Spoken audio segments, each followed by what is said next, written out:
অনেক পাপ আছে যে আমাদের এই পাপের মানে ভোগ করতে হয়, পাপের শাস্তি ভোগ করতে হয়। তবে সামনের দিকে ভবিষ্যৎ ভালো করার জন্য যা যা করা লাগে তবে করার জন্য প্রস্তুত আছি।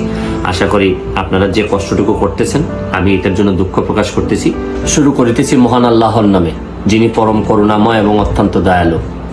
আজকে 2-3 দিন ধরে আমি নিউ ইয়র্কে বসেও আমাদের এলাকা, বিশেষ করে মাধবপুর এবং সোনারঘাটে অনেক লোকজন ফেসবুকে লেখালেখি করতেছে। প্রথম বিষয়টা হচ্ছে গিয়ে যে অনেক পাপ আছে যে আমাদের বাপ চাচারা করার পর আমাদের এই পাপের মানে ভোগ করতে হয়, পাপের শাস্তি ভোগ করতে হয়। যাই হোক, এখন অতীতের কথা না বলে এটা দিয়ে শুরু করলাম আর কি। অতীতের কথা না বলে এখন বর্তমান অবস্থায় আসি।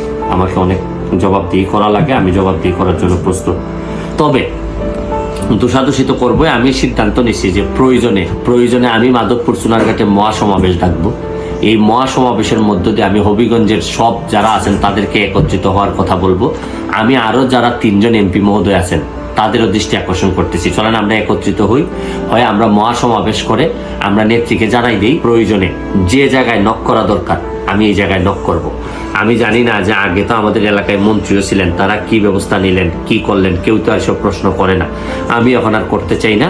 তবে সামনের দিকে ভবিষ্যৎ ভালো করার জন্য যা যা করা লাগে করার জন্য প্রস্তুত আছি। আশা করি আপনারা যে কষ্টটুকু করতেছেন এই কষ্টটুকু আমি এটার জন্য দুঃখ প্রকাশ করতেছি। সম্মানিত ভিউয়ার্স, এই বিষয়ে আপনাদেরকে মন্তব্য অবশ্যই কমেন্ট বক্সে জানাবেন। আমাদের আজকের ভিডিও পর্যন্তই। এরকম আরও নতুন নতুন ভিডিও পেতে আমাদের এই চ্যানেলটিকে সাবস্ক্রাইব করে রাখুন। সবাইকে ধন্যবাদ।